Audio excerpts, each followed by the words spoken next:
Bien, bien. Muy buenas tardes. No se sorprendan, el doctor Guillermo Lariguet, que es el director y el director de este seminario, de este webinario, Filosofía con implicaciones prácticas, ha tenido un pequeño problema de energía en su casa y ya se va a volver a conectar. Mi nombre es Esteban Llamosas, yo soy el director del IDEJUS, que es el instituto donde este webinario está radicado. Así que institucionalmente quería saludarlos, agradecerles su presencia en esta séptima sesión del webinario que se está desarrollando, organizado por nosotros con muchísimo éxito y muchísima riqueza. Quería estar también porque hoy es un día muy importante para nosotros, porque somos una unidad ejecutora de doble dependencia con ISET, Universidad Nacional de Córdoba, y hoy estamos cumpliendo 10 años de vida. Entonces también hoy yo estoy tratando de participar de todos los seminarios, webinarios, para agradecer a la gente, porque como toda construcción académica colectiva, esto se construye con la colaboración de todos los colegas de todos los rincones del país y de afuera que trabajan junto a nosotros. Guillermo, bueno, lo voy a decir ahora que no está, porque además de que ha sido el primer vicedirector del instituto, es un amigo, ha sido y es un puntal muy importante de nuestro instituto, y este webinario que está haciendo es uno de los más relevantes que el instituto tiene. Así que simplemente darle la bienvenida a Facundo, que también es un amigo de la casa, agradecerle su participación hoy, desearles que tengan una excelente tarde de trabajo. Yo voy a quedar conectado un ratito y luego me tengo que ir a otro seminario. Así que, bueno, simplemente darles ese saludo de bienvenida, y Sofía, te dejo entonces continuar con la coordinación. Bueno, muchas gracias Esteban, y también extiendo las felicitaciones en este día tan importante.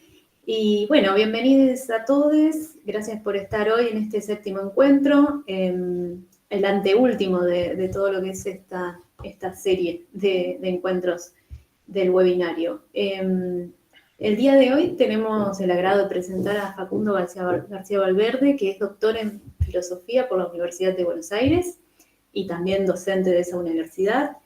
Es un investigador adjunto del CONICET y ha publicado diversos artículos en Dialogia, revista de filosofía, Basic Income Studies, Contrast et Revue de Éthique et d'Économie, y capítulos en diversas compilaciones sobre filosofía práctica. Ha realizado también estancias de investigación en University of Michigan y París Lodron Universitat Salzburg, disculpen mi pronunciación. Sus áreas de interés filosófico son el enfoque de las capacidades, las concepciones no cognitivistas de la confianza y el análisis normativo de las políticas de protección social. Le agradecemos mucho al doctor Facundo García Valverde por estar acá hoy y, bueno, recordarles un poco también a los participantes como la dinámica del webinario, para también quienes son nuevos hoy. Generalmente tenemos una exposición de parte del expositor de unos 40, 50 minutos y luego un periodo en el cual podemos hacer preguntas y conversar sobre lo expuesto. Para eso podemos utilizar el chat, o también si se da y no son muchas las preguntas o hay un espacio más de confianza, directamente podemos organizarnos con la herramienta de levantar la manito y vamos hablando. Todo eso también de acuerdo a la comodidad de Facundo, lo puede manejar él también, que va a ser quien nos va a estar exponiendo. Bueno, no sé, sin más, ahí está Guillermo, si quiere agregar algo más. Perdón, me quedé sin luz en el momento en que Esteban iba a hablar. Gracias, bueno, y bienvenidos de nuevo. Y este es el penúltimo encuentro. Nos queda un último encuentro el 3 de diciembre y ya cerramos el ciclo. Agradecidos con todos, entonces. Gracias, Esteban. Muy amable. Sin más, comenzamos entonces. Todo tuyo, Facundo. Bueno, muchísimas gracias, Sofía. Gracias, Esteban, y gracias a Guillermo. Y felicitaciones al IDEJUS, digamos que esto no es solamente por los 10 años, digamos, sino que son un espacio donde hay muchos investigadores muy formados, digamos, que están construyendo realmente reflexiones y líneas de investigación autónomas y súper interesantes, y de los cuales he aprendido mucho a lo largo del tiempo. Digamos, con buena parte de ustedes, digamos, tengo una relación no solo profesional, sino amistosa, e incluso, digamos, después de ser una relación amistosa, hemos publicado algunas cosas juntos, así que realmente para mí es un honor que me hayan invitado a estar acá, y que justo coincida, digamos, con estos 10 años, que espero que sean más.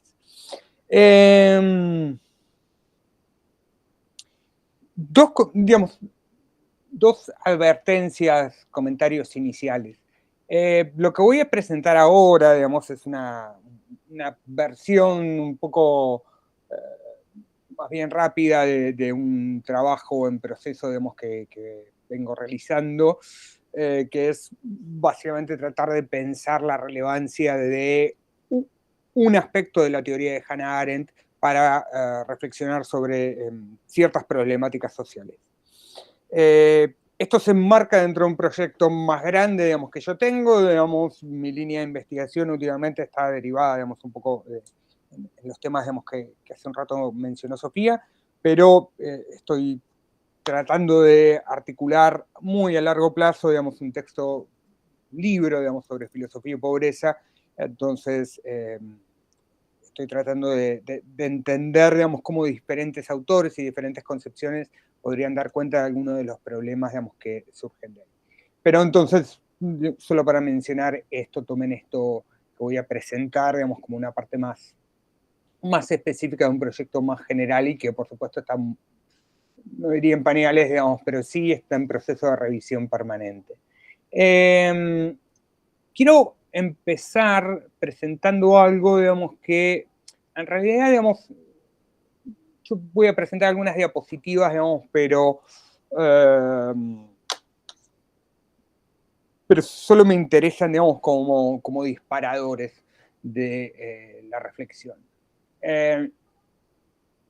La presentación, digamos, tiene este título: Proteger la isla de libertad contra el mar de necesidad, que justamente es una frase, digamos, de Arendt sobre la revolución, donde ella dice algo así como que en la Revolución Francesa,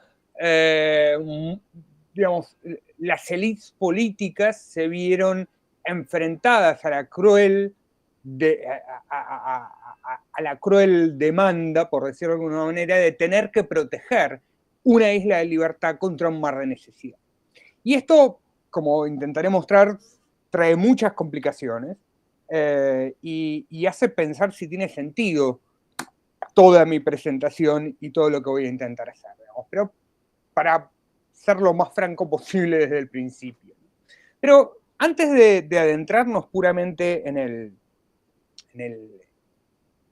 mi argumentación, quería empezar, digamos, con algunas expresiones, digamos, que tienen que ver con esto.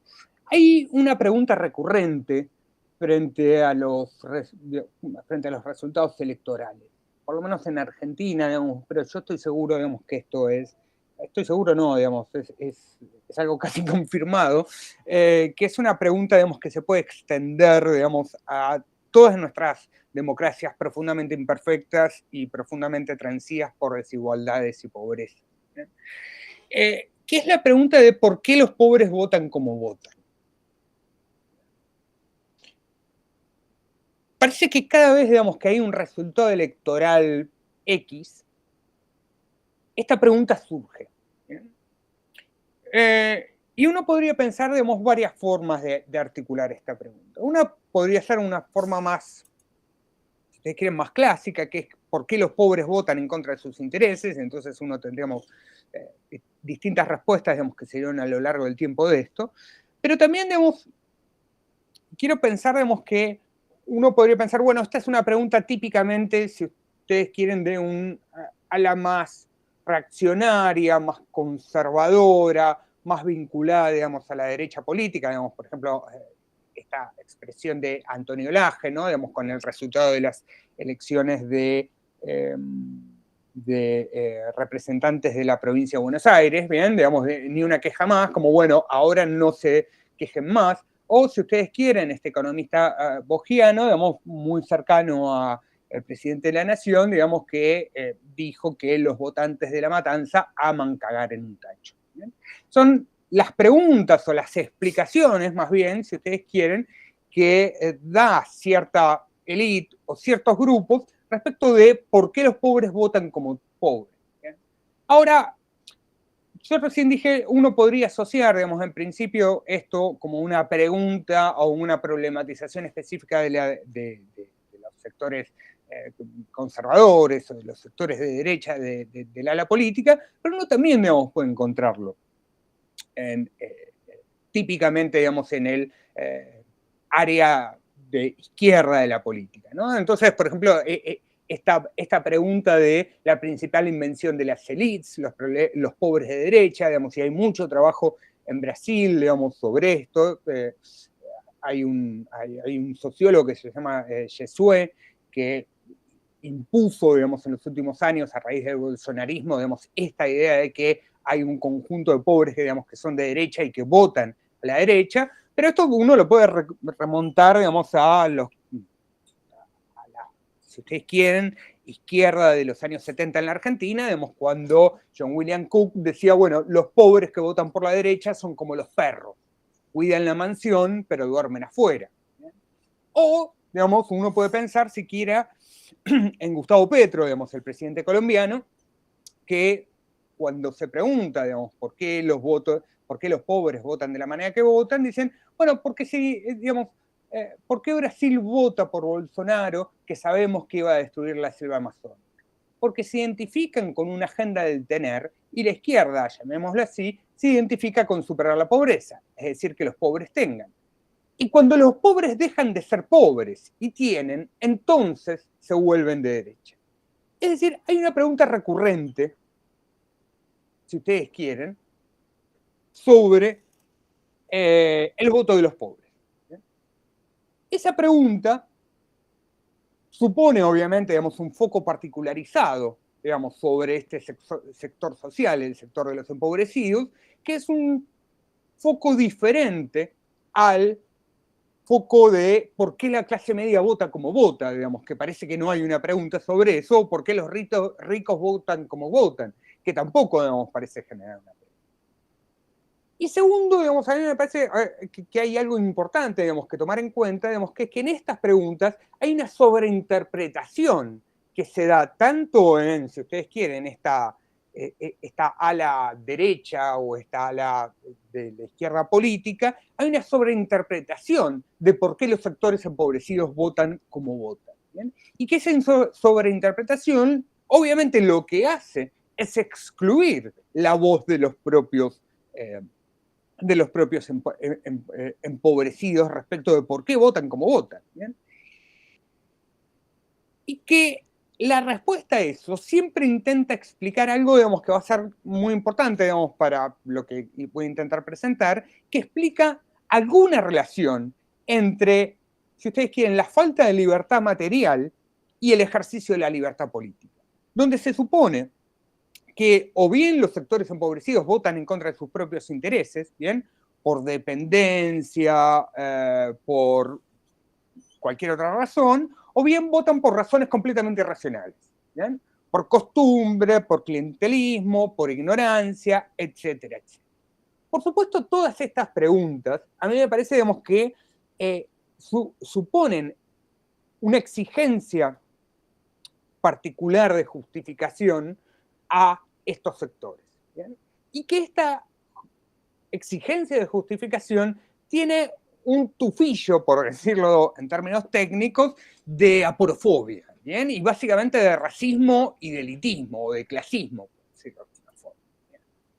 Ahora, si nosotros pensamos en esto, en estas expresiones, digamos, que parecen problematizar las elecciones o los juicios políticos de los sectores empobrecidos, y la vinculamos, digamos, con el título de la presentación, digamos, esta expresión arendtiana, parece medio raro lo que voy a intentar hacer. Digamos, mi tesis va a ser que hay una interpretación especial de Hannah Arendt y especialmente del pensamiento de Hannah Arendt sobre la cuestión social, que nos podría iluminar qué es lo que está en juego acá. ¿Cuál es el problema normativo, digamos, que está por detrás de estas preguntas y por detrás de este foco particular que se podría colocar, y que no solo nos ilumina ese problema normativo, sino que también podría darnos una luz respecto de cómo abordarlo? Básicamente lo que voy a decir es que lo que ilumina es el problema de las precondiciones sociales de la ciudadanía, ¿no? Y que el problema de las precondiciones sociales y económicas de la ciudadanía no puede eliminarse meramente por la inclusión formal de los sectores empobrecidos, sino que hay un problema, digamos, que sigue existiendo incluso con esa inclusión formal. La interpretación especial, digamos, que voy a dar de Hannah Arendt es muy importante. Es muy importante en este sentido. Es importante, digamos, que tomen en cuenta, digamos, que voy a dar una interpretación especial y que es una reinterpretación, digamos, de la posición de Arendt. ¿Por qué? Porque uno, en muchos sentidos, se podría preguntar, bueno, pero ¿por qué Arendt nos va a servir para esto? Después de todo, hay una historia simple respecto de la concepción de Hannah Arendt sobre lo social, que ha sido profundamente criticada, digamos, como una concepción altamente aristocrática y altamente elitista. ¿Bien? Entonces, por ejemplo, digamos, si nosotros vamos a un texto central, digamos, de su teoría política, que es sobre la revolución, y donde explica, digamos, el problema de la cuestión social, o mejor dicho, lo que ella llama el ascenso de lo social, encontramos, digamos, una cita como esta: donde se derrumbó la autoridad tradicional y los pobres de la tierra se pusieron en marcha, donde abandonaron las tinieblas de sus desgracias y descendieron a la plaza pública, su furor pareció tan irresistible como un torrente que se lanzaba con fuerza elemental y que arrastraba consigo un mundo entero. Entonces... Perdón, Facundo. Sí, sí. No sé si soy yo, pero creo que está congelada la diapositiva. Ok. A ver. Perdón, disculpa por favor. interrumpir justo ahí, pero No, vi que estabas leyendo y sí. no se pasó. ¿Pero se congeló solo en esta o las otras las pudieron ver? No sé los demás si estaban viendo pasar las diapositivas. Yo me quedé en la primera todo el tiempo. Sí, ok. Ya no puedes follar. A ver. Si puedo presentar nuevamente.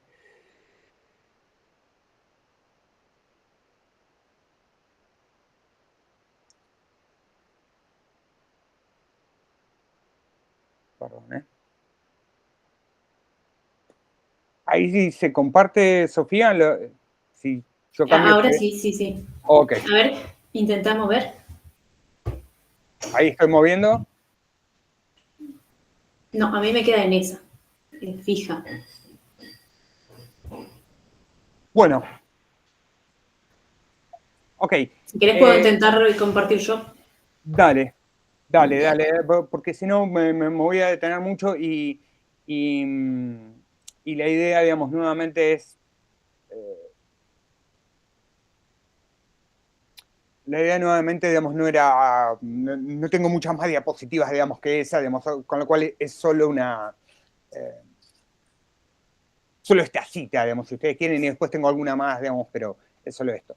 Pero entonces, retomando, digamos, un poco el hilo de la presentación, ¿por qué utilizar Hannah Arendt, digamos, para pensar, digamos, sobre estas expresiones, digamos, que, digamos, tienen como este tufillo clasista o este tufillo, digamos, aporofóbico, si justamente, digamos, pareciera, digamos, que la propia Arendt está proponiendo, digamos, una teoría que tiene un fuerte contenido o tiene, digamos, una fuerte apariencia de contenido aristocrático, digamos, como podemos ver en esta cita. Entonces, yo voy a querer decir dos cosas. Lo primero que voy a querer decir es que, en primer lugar, a mí me parece, digamos, que una de las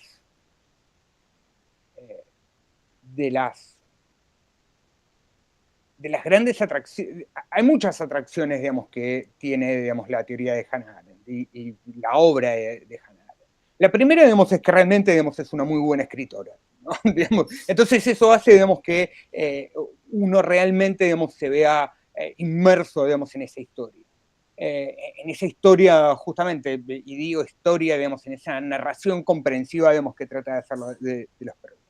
Pero la segunda, digamos, que quizás es más interesante, es que Hannah Arendt es esencialmente, digamos, alguien que ahora llamaríamos, que busca específicamente la incorrección política. ¿Bien? ¿En qué sentido? Digamos, en que tiene, digamos, y siempre demostró, digamos, una valentía muy fuerte en buscar la comprensión de los problemas en lugares incómodos. ¿Bien? Y el lugar incómodo, digamos, que ella presenta es el lugar de, justamente, de qué hacer en estas sociedades donde, a pesar de tener o expandir, digamos, los derechos políticos, si ustedes quieren, a pesar de eso, tenemos grandes sectores de la población, digamos, que están en condiciones de pobreza.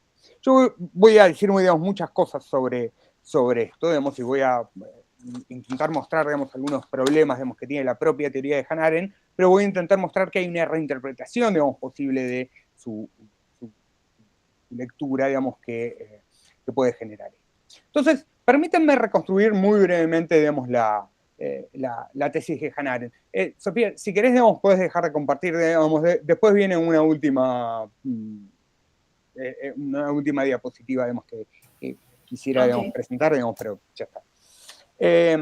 Permítanme reconstruir muy brevemente, digamos, la propia tesis de Arendt, de lo que ella llama, digamos, como yo decía, digamos, el ascenso de lo social, que está en estos dos textos, en La condición humana y en Sobre la revolución.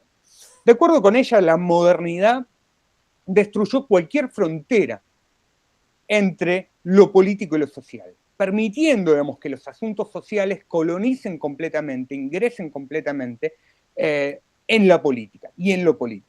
¿Bien? Entonces, por ejemplo, digamos que los problemas, digamos, de lo político y los problemas tratados políticos sean colonizados, si ustedes quieren, por esta nueva ciencia social, digamos, que es la economía. Y donde lo que aparece principalmente, digamos, como objeto, como contenido de la política, es el concepto de necesidad. Y ese es un concepto, digamos, que para Hannah Arendt es, si ustedes quieren, enemigo, bien, de esta construcción intersubjetiva en interés entre las personas que construye y constituye la política. Pero entonces la modernidad, digamos, atrae aparejado este problema de lo social, y este problema de lo social termina colonizando, si ustedes quieren, esa dimensión política. Y esto, la forma más clara de verlo, digamos, es en lo que Habermas después va a llamar la historia que cuenta Hannah Arendt de una revolución buena y una revolución mala. Cuando en Sobre la revolución compara la revolución americana con la revolución francesa, dice la revolución americana fue una revolución exitosa en el sentido en que pudo mantener y constituir las instituciones necesarias, digamos, para la libertad, a diferencia de la francesa, que no lo pudo hacer porque la revolución americana no se enfrentó al problema de la miseria, mientras que la revolución francesa sí se enfrentó, digamos, al problema de la miseria. Una se pudo, digamos, encargar de ese problema, de cómo constituir la libertad, de qué instituciones sean necesarias y cómo hacerlas perdurar a lo largo del tiempo, reflexionando, digamos, sobre su constitución, sus instituciones, mientras que la otra se preocupó, digamos, por otro tipo de problemas y fue justamente colonizada, digamos, por este mar de necesidades, si ustedes quieren, por este océano de necesidades. Entonces, hay dos argumentos, digamos, que Arendt va a dar, digamos, para esto. Uno, digamos, es un argumento sustantivo donde va a decir, bueno, el problema de lo social, la cuestión de lo social y la idea de que la política tenga que ocuparse de los problemas sociales hace que la política modifique una lógica intrínseca por una lógica instrumental, donde ahora de lo que se ocupa la política es esencialmente de los costes de producción, de cómo distribuir, de cómo satisfacer necesidades, y que son todas, para Arendt, un conjunto de técnicas, si ustedes quieren, que tienen un fin en la propia actividad, perdón, que tienen un fin externo, digamos, a esa propia actividad, y que entonces termina primando una lógica instrumental sobre una lógica, si ustedes quieren, intrínseca. En vez de preguntarnos, digamos, cómo mantener la libertad de los individuos entre pares, digamos, pudiendo participar políticamente, ahora nos preocupamos, digamos, por cómo aumentar la producción, si ustedes quieren, cómo aumentar el crecimiento de un país, y no, digamos, por cómo mantener las leyes, digamos, que nos permiten salir, para decirlo rápido. Entonces ahí tenemos un primer argumento. Y el segundo argumento, digamos, que va a dar Arendt para condenar este ascenso de lo social es un argumento identitario, ¿no? O que yo le llamo identitario, digamos, que es un argumento que tiene que ver con lo siguiente. Cuando la Revolución Francesa incorpora el problema de lo social, no solo incorpora el problema, sino que también incorpora una masa de individuos, si ustedes quieren, que habían sido excluidos materialmente y socialmente de lo político, y que esos individuos aparecen, digamos, como este torrente invencible de necesidades permanentes, y que los revolucionarios franceses lo abrazan, si ustedes quieren, con una compasión infinita. Y lo que dice Arendt, entre muchas otras cosas que dicen, es que la compasión no es y esto, digamos, quizás es un tema, digamos, para debatir, no es una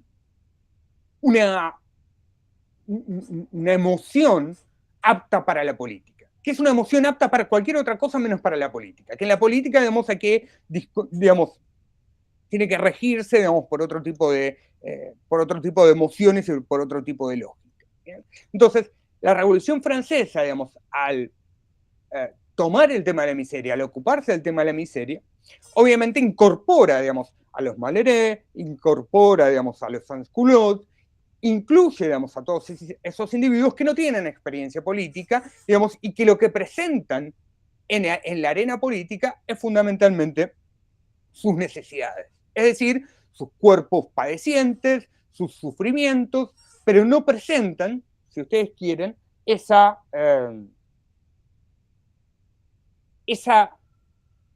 diferencia que es necesaria, digamos, para mantener un espacio político. ¿Bien? Estos son los dos argumentos, digamos, con los cuales Arendt condena al ascenso de lo social. Estos dos argumentos son insostenibles. No hay forma de defender esto. Para mí, no hay forma de defender esto. Es decir, y por dos razones.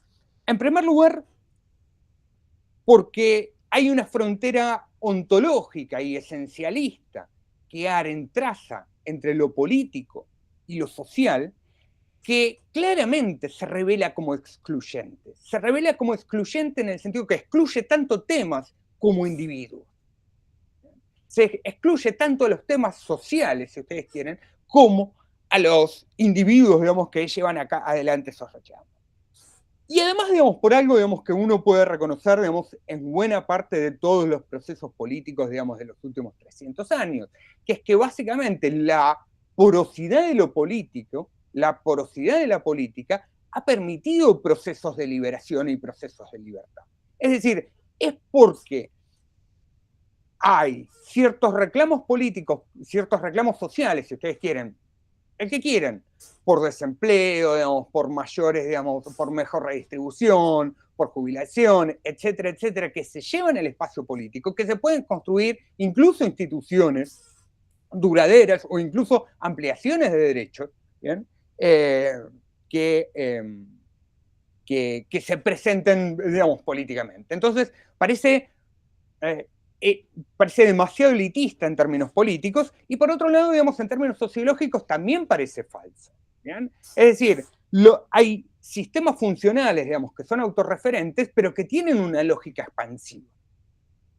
Es decir, esto, digamos, uno puede seguir tanto a Habermas, digamos, como a Parsons, etcétera, etcétera, y van a mencionar esta idea de que no hay un límite intrínseco que tenga lo social o que tenga lo político, sino que son sistemas autorreferentes, digamos, que intentan, si ustedes quieren, conquistar a otros. Y que a partir de ese juego dialéctico, digamos, entre si ustedes quieren, digamos, los problemas sociales y los problemas políticos, es que pueden surgir nuevos espacios. Entonces, a mí me parece, digamos, que estos dos argumentos, digamos, con los cuales Hannah Arendt intenta basar su condena de lo social, son claramente insostenibles, y no es algo, digamos, que pienso solo yo, digamos, es algo que piensa buena parte de la literatura arendtiana, digamos, de los comentadores arendtianos, ¿sí? Ahora, la pregunta es, ¿y entonces qué queda de la teoría arendtiana sobre el ascenso de lo social si sacamos esto que Ben-Habib va a llamar este esencialismo, digamos, ontológico? Esta idea de que hay esferas de actividad que tienen una esencia propia y que no deben contaminarse, porque si se contaminan, se degeneran necesariamente. Una vez que quitamos eso, digamos, por las razones que estoy diciendo, ¿qué es lo que queda? Y lo que queda, digamos, para mí, es la identificación de un problema que no puede resolverse meramente a través de la expansión democrática o meramente a través de la inclusión democrática. ¿Bien? ¿Qué es este problema? ¿Cómo incluir a aquellos que hasta hace 5 minutos estaban excluidos?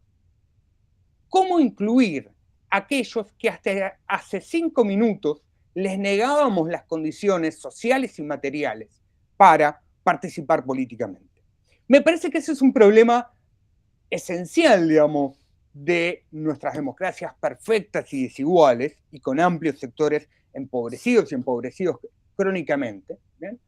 Donde uno no puede creer que la mera inclusión va a solucionar ese problema, y que justamente lo que marcan estas preguntas que veíamos al principio, estas dudas, estas sospechas, este foco especial, digamos, sobre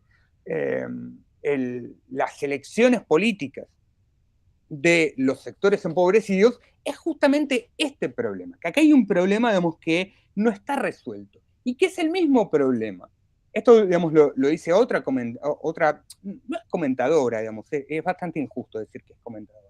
Otra arendtiana, digamos, que intenta hacer lo que voy a tratar de pensar que se puede hacer, que es Linda Zerilli, que dice, bueno, en realidad este es el mismo problema con el cual se enfrentaron las sufragettes estadounidenses cuando empezaron a darse cuenta que, perfecto, nosotros estamos luchando, digamos, por la extensión del voto a las mujeres, pero en algún momento se tuvieron que empezar a preguntar, ¿a qué mujeres?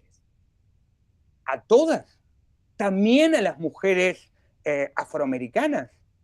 Entonces ahí es donde se enfrentan con este problema, que si ustedes quieren es el problema más clásico, y que es donde a mí me gustaría, digamos, reducir buena parte de esta teoría arendtiana. Es decir, para mí esta tesis arendtiana de la diferencia entre lo social y lo político no es una tesis primitiva, sino que es una tesis derivada de una tesis que a mí me parece que es muy razonable, que es una tesis republicana, que es básicamente la tesis de las precondiciones sociales y económicas de la ciudadanía, ¿bien? Y que el republicanismo, y no me voy a concentrar mucho en esto, tiene una larga tradición, digamos, sobre pensar, digamos, sobre cuáles son esas precondiciones, pero que a diferencia de tener una larga tradición, no tiene una única respuesta.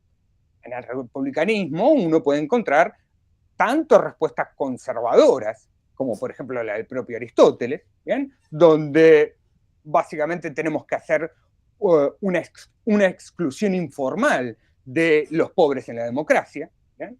Es decir, perfecto, digamos, démosle la participación en el ágora, digamos, pero construyamos, digamos, otro tipo de espacios, digamos, donde ellos interactúen que no sea, digamos, en la política, ¿bien? Como exclusiones formales, pero también, digamos, tenemos respuestas, si ustedes quieren, más radicales, digamos, como puede ser las de los revolucionarios franceses, o las de los republicanos españoles más contemporáneos, como Tony Domenech, etcétera, etcétera, digamos, que dicen, bueno, hay que hacer una redistribución para hacer una redistribución radical para, si ustedes quieren, justamente universalizar la libertad como no dominación. Pero claro, ambos se enfrentan a este problema. Entonces, el punto es, lo que queda, digamos, cuando quitamos esta este esencialismo fenomenológico que menciona Benaviv de la teoría arendtiana, lo que queda es esta tesis más básica, que es una tesis republicana, y Arendt claramente, digamos, fue asociada durante mucho tiempo con el republicanismo, digamos, que es la tesis de las precondiciones sociales y económicas del ejercicio de la ciudadanía. ¿Bien? Ahora,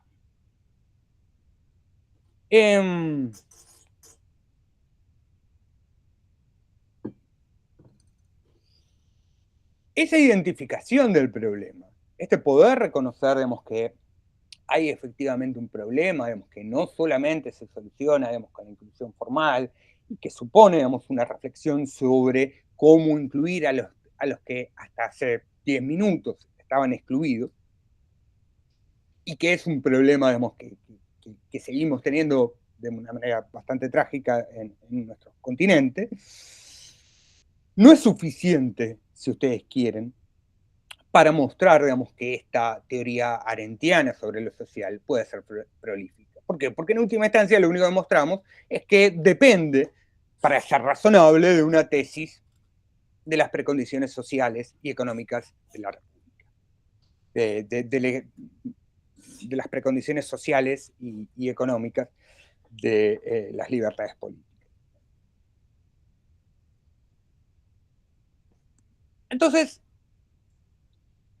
ahora me quiero basar en este ejercicio, digamos, que realizan tanto Linda Zerilli como Sheila Benaviv, que es un ejercicio de reinterpretación de la teoría de Arendt. Y esto me parece que es la posición adecuada, especialmente para el objetivo de este webinar, que, si yo no entiendo mal, es tratar de pensar si aquello que se estudia académicamente como teoría política puede tener algún sentido, digamos, puede tener alguna importancia para pensar nuestros problemas contemporáneos, nuestros problemas políticos contemporáneos, esta idea de las implicancias prácticas que Guillermo, y Franco y Sofía colocaron en el título del webinar. Me parece, digamos, que en el caso de Arendt, pero quizás en el caso de todos los autores y teorías, digamos, que uno pueda reconocer, es central, digamos, que es esto que dice Benaviv que hay que hacer, digamos, que es pensar con Arendt en contra de Arendt. Pensar con Arendt en contra de Arendt. Y este ejercicio me parece que es central, especialmente en el caso de Arendt, donde lo que intenta hacer Benaviv, y lo que voy a intentar reconstruir y aplicar, digamos, al caso del ascenso de lo social, es una especie de disección, por decirlo de alguna manera, donde, dado que tenemos que rechazar necesariamente, si ustedes quieren, dado que tenemos que rechazar necesariamente su explicación o su condena del ascenso de lo social, ¿qué nos sirve este pensar con Arendt? Ya pensamos en contra de Arendt. ¿Cómo podemos pensar con ella? Y para eso, lo que intentan hacer Benaviv y Zerilli es mostrar que lo que uno puede reconstruir de la propia teoría de Arendt y su explicación sobre la condena de lo social no es estos dos argumentos que nosotros vimos, esta razón identitaria y esta razón sustantiva, sino la prioridad de una lógica intersubjetiva sobre una lógica instrumental. Y que esa prioridad puede generar una aproximación específicamente política al problema de lo social. Es decir, la clave de esta reinterpretación es señalar que lo específico de lo político no puede definirse por el origen de los reclamos, ni por el contenido de los reclamos. Es decir, ni por quienes hacen el reclamo social, ni por cómo hacen el reclamo social, ni cuál es el contenido, digamos, si es, quieren el reclamo, digamos, por despidos, el reclamo, digamos, por recortes presupuestarios, el reclamo, digamos, por necesidades insatisfechas, etc. No es por eso, ni es por esos individuos que se define lo político, sino que lo político se define básicamente por una actitud y una orientación que se le exige no tanto a los individuos, sino a la dinámica propia de lo político. Entonces, permítanme reconstruir, digamos, brevemente, digamos, esto que estoy tratando de querer decir. La idea, digamos, es que en esta clave más de teoría crítica, digamos, por decirlo de alguna manera, haya una prioridad de la dinámica de lo intersubjetivo, ¿bien? Sobre sobre, digamos, esta lógica instrumental. Y esto significa que en esta intersubjetividad, digamos, tiene que haber una apertura a los posibles desafíos, una apertura, digamos, a diferentes tipos de contenidos y donde no importa ese origen. Entonces, esa actitud va a tener que ver, digamos, con esa actitud, digamos, que Benavides destaca, va a tener que ver, digamos, con que lo político esté compuesto, digamos, por una serie de reglas procedimentales y por unas obligaciones de justificación, digamos, que tienen los participantes. Por decirlo. Entonces, para tratar de ir pensando un poco más esto, ¿cómo deberíamos reencuadrar los problemas sociales? ¿Cómo deberíamos reencuadrar, si ustedes quieren, el problema de lo político? Perdón, el problema de lo social o el problema de la pobreza, digamos, que es en última instancia lo que me preocupa a mí como autor. ¿Cómo deberíamos remarcarlo? La idea va a ser, digamos, que a través de una lógica intersubjetiva, digamos, donde haya demandas y exigencias de justificación recíprocas, la propia dinámica de lo político llevaría a que lo que se discuta es si detrás de determinado reclamo político hay o no un conjunto de estructuras de poder que obturan esas justificaciones. Es decir, lo que debería mostrarse, por ejemplo, es que la pobreza no es la consecuencia de un conjunto sumado de decisiones imprudentes de los individuos o de efectos de la naturaleza, sino básicamente que la discusión política sobre la pobreza es la discusión sobre las estructuras que hacen posible a la pobreza. Por ejemplo, digamos, la discusión, digamos, sobre las reglas de propiedad, la discusión sobre cómo son las políticas, si ustedes quieren, de protección social, en qué medida, digamos, esas políticas de protección social permiten o no permiten, digamos, que los individuos se constituyan, digamos, como propios ciudadanos. En qué medida, si ustedes quieren, los diferentes fenómenos y estadísticas sobre pobreza están transidos y están interseccionados, digamos, con distintas estructuras jerárquicas. Básicamente, la idea de la feminización de la pobreza o la idea de la racialización de la pobreza. Pero fíjense, digamos, que esto a mí particularmente me interesa, digamos, por esta idea. Digamos. Uno muchas veces, digamos, cuando trabaja sobre políticas de protección social o cuando trabaja, digamos, sobre políticas asistenciales, hay muchos argumentos que tienen que ver con que esas políticas en general lo que hacen es crear o mayor dependencia o incentivar, digamos, a que los sectores empobrecidos sigan siendo empobrecidos. ¿Por qué? Porque se apela a cierta irracionalidad o a cierta imprudencia, digamos, o a cierta vagancia, para decirlo más rápido, digamos, que tienen esos propios sectores. ¿Y qué es lo que hace esas razones? Bueno, lo que hacen esas razones es tratar de convertir a un problema, digamos, que para mí es esencialmente político y que tiene que ver, digamos, con las falencias de la propia comunidad política en asegurar, digamos, las precondiciones básicas para el ejercicio de la ciudadanía, tratar de desligarse de ese problema y tratar de adjudicarlo únicamente a un individuo, es decir, tratar de individualizar lo que en realidad son las causas estructurales de la pobreza.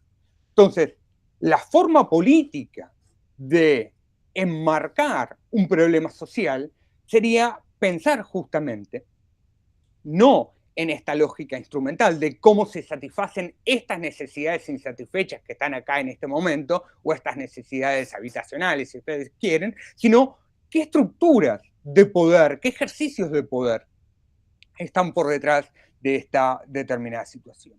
Entonces, la idea es que básicamente la pobreza no es un problema político en la medida en que se aborda en términos, si ustedes quieren, puramente psicologizantes, ¿bien? O en términos de la pura orientación natural, ¿bien? Entonces, el punto de la interpretación de Benavivi, que yo estoy tratando de seguir acá y que estoy tratando de aplicar, digamos, al contenido de lo social, es que no va a importar la génesis ni el contenido de un reclamo, sino si la discusión sobre ese problema social puede o no dar cuenta a incorporar esta discusión sobre las estructuras, ¿bien? Y cómo puede transformar esas estructuras. En esa medida es que la discusión va a ser una discusión política. Entonces, fíjense, digamos, que lo interesante de esto es que la especificidad de lo político, digamos, para esta reinterpretación, digamos, que están proponiendo a partir de Hannah Arendt y a partir de qué textos de Hannah Arendt, a partir básicamente de sobre la violencia, ¿bien? De este texto de Hannah Arendt donde ella contrasta, digamos, el poder con la violencia, ¿bien?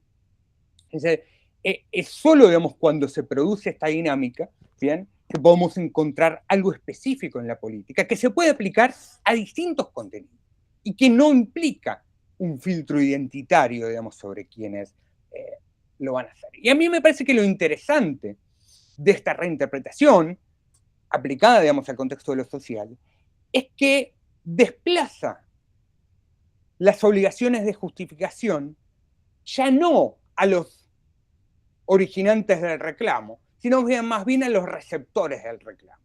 Justamente lo que vemos, especialmente, digamos, en estos contextos, donde lo que hacen esos, digamos, los que hacen los receptores del reclamo es tratar de decir, hay un mercado que en el fondo, ¿qué es un mercado sino un conjunto de decisiones individuales agregadas y nada más? Hay un mercado que va a resolver eso. Es decir, en el fondo es mantener un conjunto de decisiones lo más naturales posibles, apartadas, digamos, del ejercicio de lo político, ¿bien? Y entonces esa parece ser como la contraargumentación de cualquier política de protección social va a alterar ese ejercicio natural, ¿bien? Entonces, lo que intenta hacer esta reinterpretación es desplazar esas obligaciones que para Arendt están colocadas, para la propia Arendt, ¿no?, están colocadas en el originante del reclamo, desplazarlas al receptor de ese reclamo. ¿Qué es ese receptor del reclamo? ¿Bien? Si ustedes quieren, que la clase media, que la clase política no pueda argumentar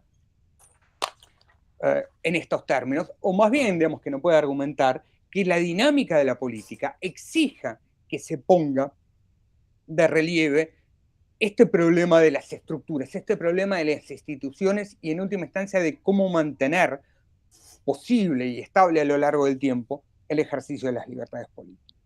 Entonces, la reinterpretación, digamos, que estoy proponiendo es que, a diferencia de lo que Arendt dice que hicieron los revolucionarios franceses, que por supuesto está recontra debatido, si hay algo que está debatido son las interpretaciones, las lecturas históricas que hace Arendt de la historia. No hay nadie que esté contento, por decirlo de alguna manera, satisfecho, digamos, con esa lectura. No me quiero meter acá. No importa eso, porque la reconstrucción que hace Arendt de la historia es muy particular, digamos, y el objetivo de ella, cuando está haciendo esas reconstrucciones, es distinto, no es ser historiadora, es tratar de, digamos, de construir una narración, digamos, que permita encontrar un tesoro perdido, digamos, esta buscadora de perlas, ¿no? Digamos, pero entonces es otra, digamos, la idea. Pero cuando Arendt habla de qué es lo que hicieron los revolucionarios franceses frente a este océano de necesidad, que es abrazarlo, digamos, con una compasión aparentemente infinita, en vez de eso, digamos, lo que estoy proponiendo es, en vez de enfocarse, digamos, puramente en las necesidades de esos cuerpos sufrientes, de esos cuerpos reclamantes, enfocarse, digamos, en cómo construir espacios de participación y cómo construir espacios, digamos, donde esas libertades políticas, digamos, puedan ejercerse de una manera estable.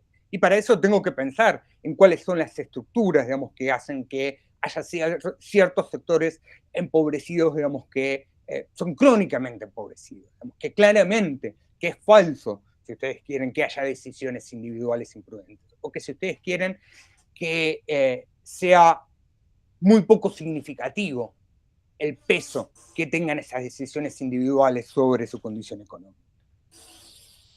Y me parece, digamos, que esta es una forma interesante, digamos, de abordar el problema de la pobreza, digamos, con esta reinterpretación necesaria, digamos, que se hace de él. Ahora, para tratar de...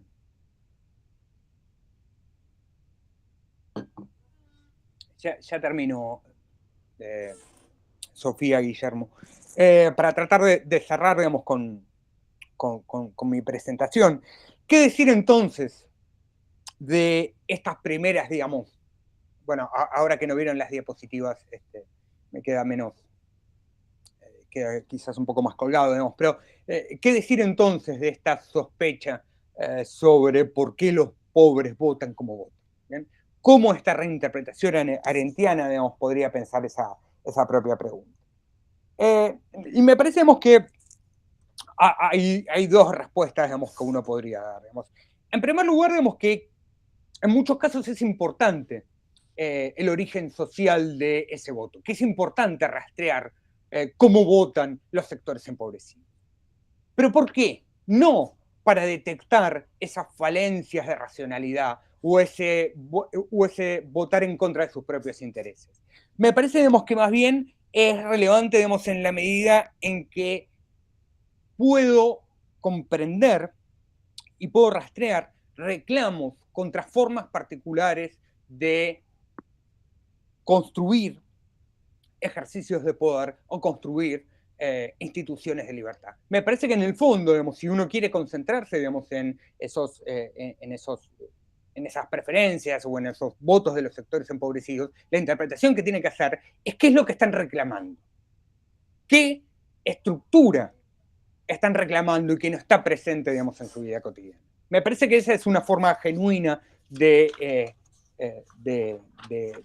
pensar sobre eso y que elimina ese tufillo racista o clasista que está por detrás de la propia pregunta. Y lo segundo, digamos, que quisiera decir sobre eso, y con esto cierro, es que explicar, digamos, el voto, las preferencias políticas, digo el voto porque es lo más rápido, digamos, y a lo poco que accedemos en estas democracias imperfectas y desiguales que tenemos, explicar el voto de los pobres, digamos, en términos de libertad, de dependencia, de estupidez, de puros hábitos clientelares, de conformismo, de autoboicot, es solo continuar una forma de exclusión política. Es solo continuar una forma de excluirlos de la comunidad política, porque ni siquiera hay un esfuerzo hermenéutico por interpretar cuál es su reclamo, ¿bien? Y es esta misma idea de eliminarlos de la comunidad política a pesar de que los incluimos. Y me parece, digamos, que esto no solo, digamos, es un error metodológico, sino que esencialmente es una grave afrenta moral, ¿bien?, hacia individuos que tienen, si ustedes quieren, los mismos problemas de juicio político que puede tener cualquier otro sector de la sociedad, sea clase media, enriquecido, etc. Bueno, eso es todo por el día de la fecha. Espero sus preguntas, comentarios y mil gracias por la atención. Perdón si me pasé un par de minutos, creo que sí, pero bueno, hice lo que pude.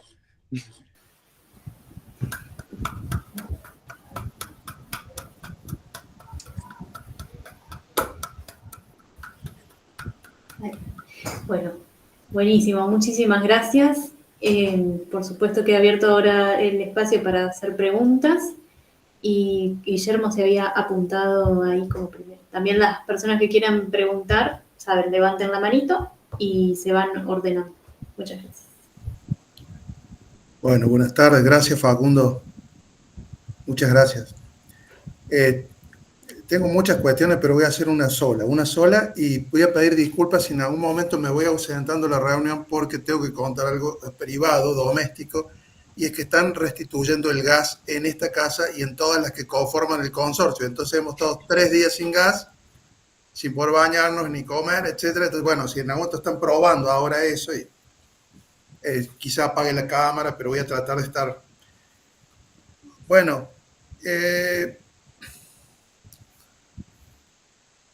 como siempre, Facundo, nos desafías a pensar de modos profundos,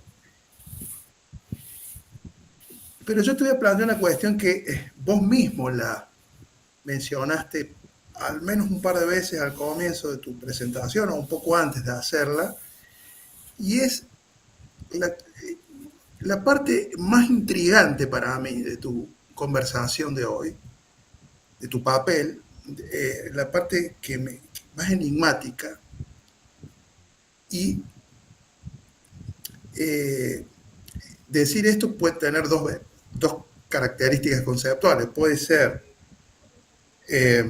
un problema metodológico de la presentación, pero también podría ser que este rasgo enigmático o intrigante es un síntoma de que estamos frente a un problema profundo que no terminamos de descular su naturaleza. Y me parece que un poco por ese lado estaba el espíritu de la conversación. Pero a mí me sigue pareciendo, aún seducido por la forma escrituraria de Hannah Arendt, que comparto. Eso tiene a veces un problema de que escritores que son muy buenos retóricos pueden decir muchas cosas falsas. El enigma está en lo siguiente. ¿Compartiría Arguendo las conclusiones que aparecen al final respecto de los rasgos estructurales de la injusticia y de la inversión de la prueba de la justificación para los receptores? Yo coincidiría en esa intuición, en principio, haciendo la salvedad que hoy también las intuiciones para la filosofía analítica, para los papers analíticos, no son muy seguras tampoco como método, pero no termino de entender entonces para qué Arendt. No solo el contra, sino el con.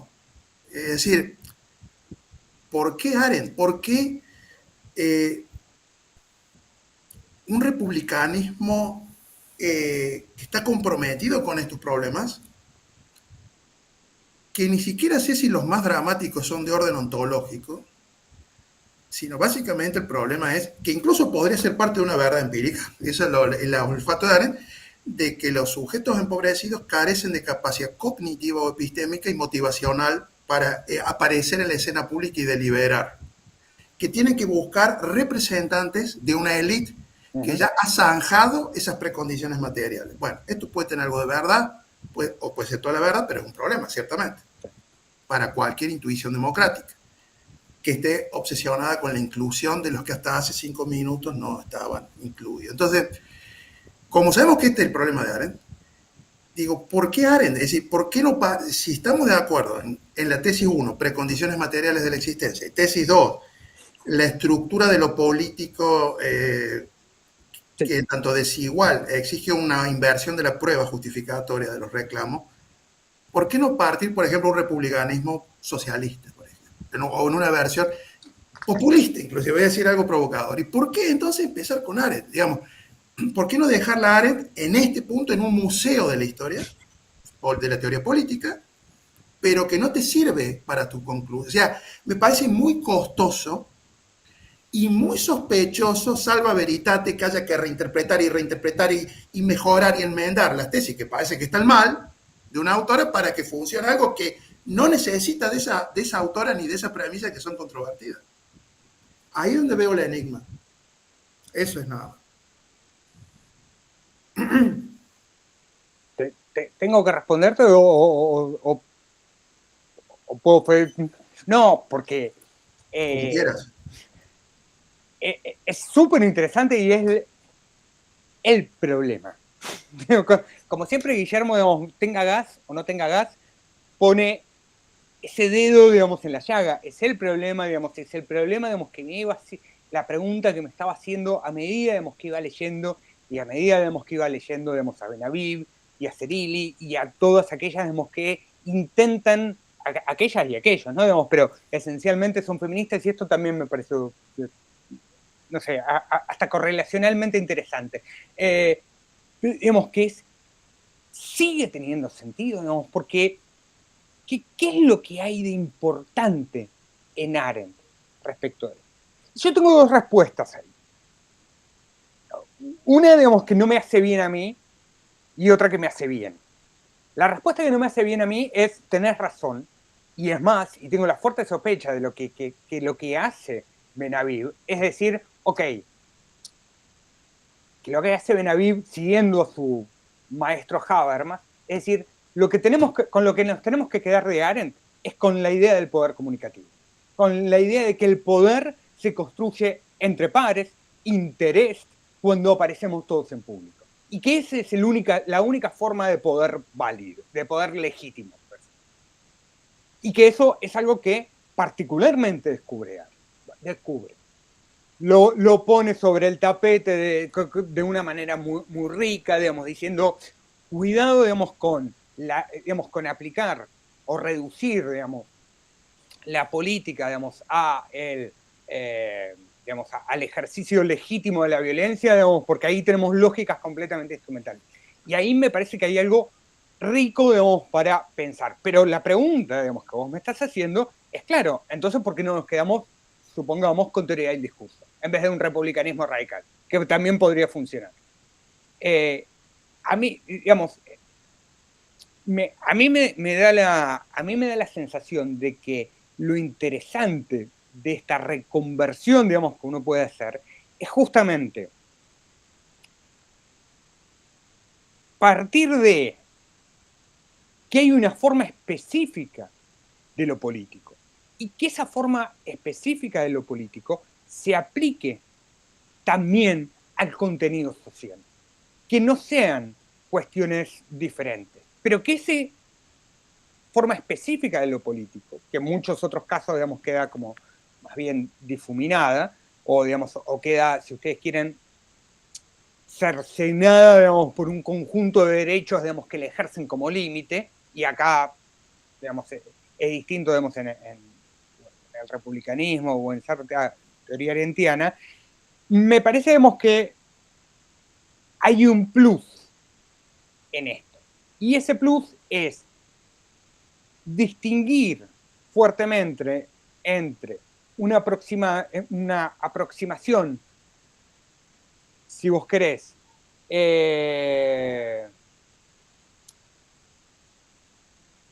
puramente en términos de necesidades de los problemas, digamos, sociales, en términos políticos. Es decir, ahí también tendremos que aplicar la especificidad de lo político. Y no sé si esta tesis de la especificidad de lo político puede conjugarse, traducirse fácilmente en términos republicanos o en términos de teoría del discurso, quizás sí. Y me parece que esa es una de las razones por las cuales mantendría esta tesis más pequeña de Arendt, es decir, ella está identificando un problema. Lo que pasa es que lo está solucionando, digamos, lo está solucionando primero de una forma incorrecta, digamos, porque claramente, y esto lo dije, digamos, para mí es claro, digamos, la tesis de Arendt lleva a conclusiones completamente elitistas, digamos, y de un republicanismo conservador, digamos, por decirlo mínimo, ¿bien? Pero me parece, que esta tesis de la especificidad de lo político, que creo, digamos, que es arendtiana, o que uno puede rastrear arendtianamente, es interesante para pensar el tema de lo social como algo relativamente independiente, que no está totalmente enmarañado y que no pueda diferenciarse. Tengo esa sensación y esa es la... no la intuición, lo voy a decir peor, esa es la esperanza del texto. Si el texto tiene algún tipo de validez como tal, es porque tiene esa esperanza. La esperanza es que haya una forma específicamente política de aproximarse a los problemas sociales. Que por supuesto después hay otra cuestión, ¿no? Digamos, después hay otra cuestión que uno puede decir, bueno, ok, pero los problemas sociales, las necesidades, el desempleo, etcétera, etcétera, exigen soluciones sociales, por decirlo, y exigen que obviamente se satisfagan ciertas necesidades, etcétera, etcétera. No hay ningún tipo de problema. Pero muchas veces lo que vemos, especialmente en políticas de protección social, es que todas esas políticas están en función de satisfacer necesidades básicas, ¿bien? En términos de caridad, lástima, apelación, digamos, a individuos sufrientes, y hay muchos problemas de protección social que tienen que ver con eso, y no quiero extenderme y aburrirlos con esto, digamos, pero me parece que pensé eso. Pero es muy buena la pregunta, Guille, y no es una respuesta, sino una esperanza, que es como una de las partes de nuestras charlas.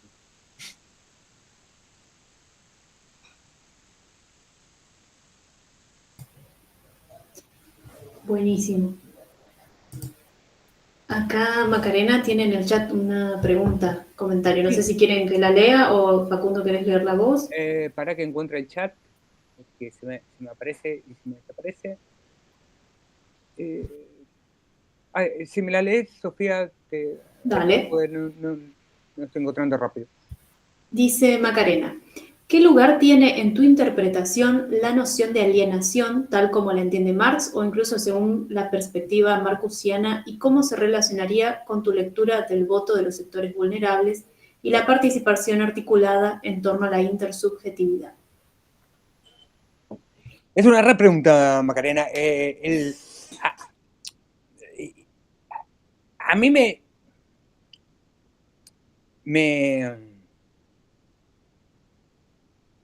todo esto, a ver, te lo voy a decir rápido y te lo voy a decir menos técnicamente. Yo empecé a tener una disonancia, un problema, digamos, cuando en gobiernos progresistas los resultados electorales eran contrarios a esos gobiernos progresistas. Y había muchas explicaciones de por qué pasaba esto. Y una de las explicaciones es, bueno, lo que pasa es que los sectores empobrecidos, una vez que se convierten en, dejan de sentir tan acuciantemente sus necesidades, empiezan a votar, digamos, como la clase media. Empiezan a dejar, digamos, de entender sus necesidades. ¿Sí? Y había casi como un reclamo de, no sé si de fidelidad, digamos, pero por lo menos de gratitud. ¿Bien? Que es un poco, digamos, lo que está ahora... lo que estaba, digamos, en una de las presentaciones, de las expresiones, digamos, que había presentado al principio, digamos, que es de Gustavo Petro, ¿no? Digamos, que es que cuando los sectores empobrecidos dejan de ser pobres, votan de otra manera, cambian su voto. Y, digamos, efectivamente, digamos, el concepto de alienación es uno de los conceptos que explica eso. Pero, ¿cuál es el problema que tengo yo, digamos, con el problema de alienación? Que para mí es un concepto interesante, por cierto, ¿no? No es que no tenga ninguna relevancia. Pero a mí me parece que continúa cierta senda más o menos clásica del republicanismo radical, que es la exclusión, que es la exclusión hermenéutica, ¿sí? Que es la exclusión de por qué, cuando yo tengo que explicar por qué vos votás así, a vos no te lo consulto. Lo que construyo es una explicación que justamente excluye tu voz y la excluye de principio. ¿Por qué? Porque como vos estás alienado, todas tus afirmaciones van a ser alienantes, si vos querés, y van a estar, lo digo no en términos marxistas, digamos, pero en otros términos van a estar adaptadas a un contexto social injusto. Y a mí me parece, digamos, que esa exclusión hermenéutica, que por supuesto no es tan grave, por decirlo de alguna manera, como la exclusión formal, digamos, que propone un republicanismo conservador, es particularmente grave, o es particularmente insultante. Entonces, yo acá lo dije, digamos, un poco rápido, digamos, pero lo que intenté construir, y acá hay toda una discusión, digamos, que hace...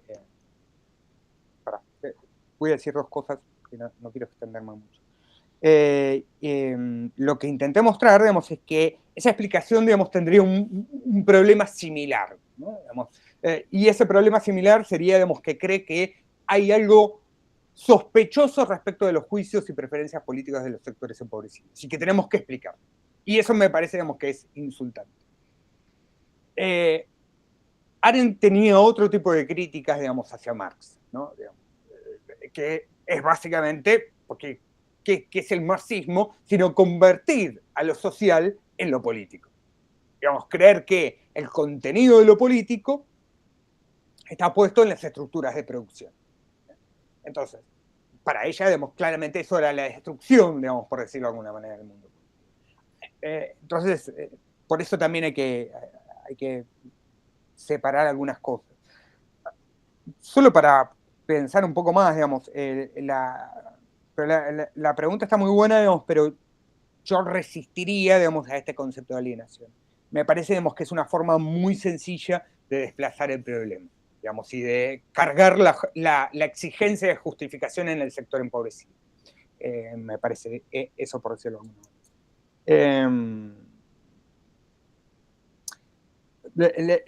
Entre las múltiples lecturas, digamos, que hay sobre Hannah Arendt y sobre el problema de lo social, digamos, que de nuevo no es un problema nuevo, digamos, sino que más bien es un problema viejo y clásico de la teoría, digamos, de las reinterpretaciones arendtianas, está la fuerte idea de que lo que está motivando a Arendt es su preocupación, digamos, por el totalitarismo.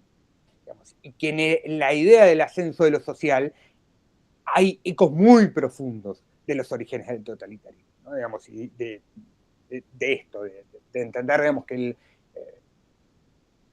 los sectores políticos, digamos, que llevan adelante el totalitarismo, digamos, no son fundamentalmente las élites políticas, sino que son los sectores que habían sido excluidos de esa casta, como diríamos, ¿no?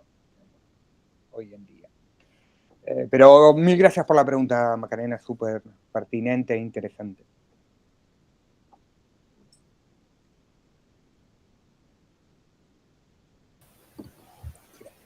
Buenísimo. ¿Alguien más que quiera comentar o preguntar algo?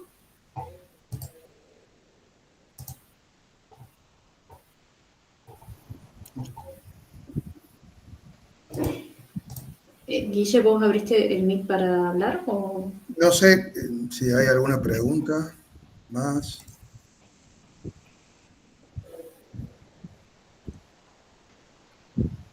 Bueno, si no, podríamos ir cerrando, no sé qué les parece, si ya es horario, ¿no? Sí. Bueno. Bueno, yo solo quiero, digamos, agradecer a todos y todas, digamos, por estar ahí, a Guille, a Sofía y a Franco, digamos, que no sé si está, digamos, pero fue con el primero, digamos, con el que tuve contacto. La verdad que la pasé muy bien y de nuevo, digamos, esto para mí es la parte linda del trabajo, digamos, que es hacerse amigos, como los tengo en Córdoba, a pesar de que nos vemos poco, pero menos mal, digamos, porque si viviéramos más cerca nos veríamos mucho más y trabajaríamos más. Así que... O nos pelearíamos más. Nos pelearíamos más, estas discusiones serían más encarnizadas. Sí, con guantes de boxeo, no sé. Tal cual. Claro. Así que nada. Gracias, Facundo, y a todos y a todes por estar. Y nos queda un último encuentro el 3 de diciembre y nos despedimos ya del webinar. Gracias, Sofi, como siempre. Hasta luego, muchas gracias. Gracias, Facundo. Que estés muy bien, un gusto verte. Gracias, igualmente. Un abrazo grande a todos.